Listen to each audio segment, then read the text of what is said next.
Yesterday, reporters asked me if I thought President Putin was smart. I said, of course he's smart, to which I was greeted with, oh, that's such a terrible thing to say. I'd like to tell the truth. Yes, he's smart.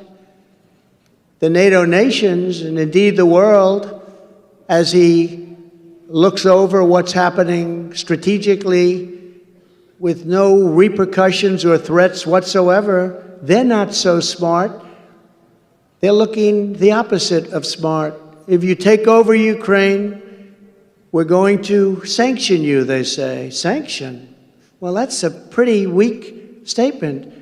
Putin is saying, oh, they're going to sanction me. They sanctioned me for the last 25 years. You mean I can take over a whole country and they're going to sanction me? You mean they're not going to blow us to pieces, at least psychologically? The problem is not that Putin is smart, which of course he's smart, but the real problem is that our leaders are dumb. Dumb. So dumb.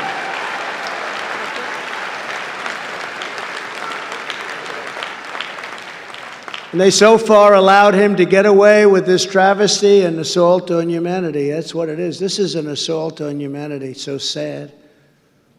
Putin is playing Biden like a drum, and it's not a pretty thing as somebody that loves our country to watch. Just not a pretty thing to watch. You know, I was with Putin a lot. I spent a lot of time with him. I got along with him. I got along with President Xi. I got along with Kim Jong-un. Kim Jong-un has massive nuclear power.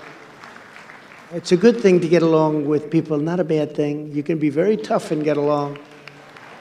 You know, I'm the one that ended his pipeline. He said, you're killing me with the pipeline. Nobody else ended his pipeline. Biden came in, he approved it. But I did a lot of things that were very tough on Russia. No president was ever as tough on Russia as I was. And I'd come in, the fake news would say, Trump loves Russia, he loves Russia. Then we had the Russia hoax, which is now with Durham and Mueller and all the rest, just a total hoax. It was a made-up, fictional story. But with respect to what's going on now, it would have been so easy for me to stop this travesty from happening.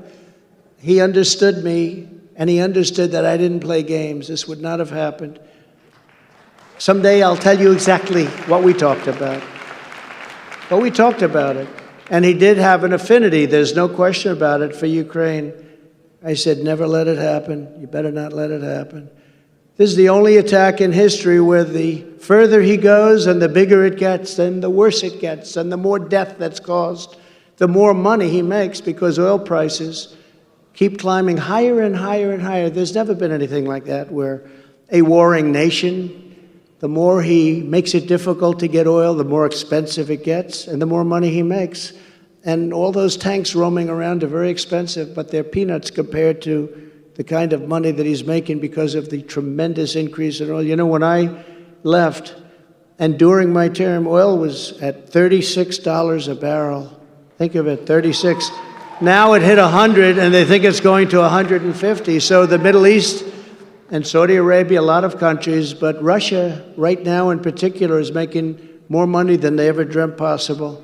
The cost of the war is very, very small compared to the kind of money they're taking in. There's never been a situation like that.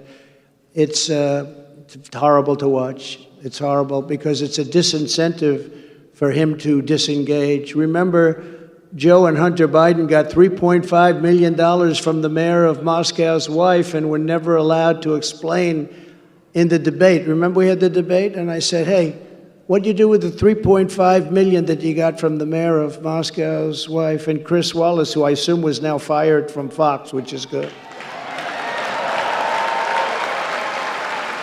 He said that's not an appropriate question. That turned out to be another one. Trump was right. That turned out to be another very appropriate question. He got $3.5 million from the mayor of Moscow's wife. Very rich family, I will tell you that.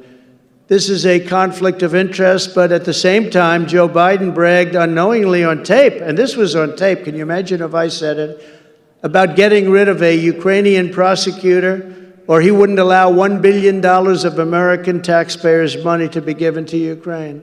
They kept saying, where's the money, where's the money, where's the money? No, you got to get rid of that prosecutor, he's getting too close. Can you imagine if I did that? And he was on tape. And the fake news media, those people right there, refused to report it.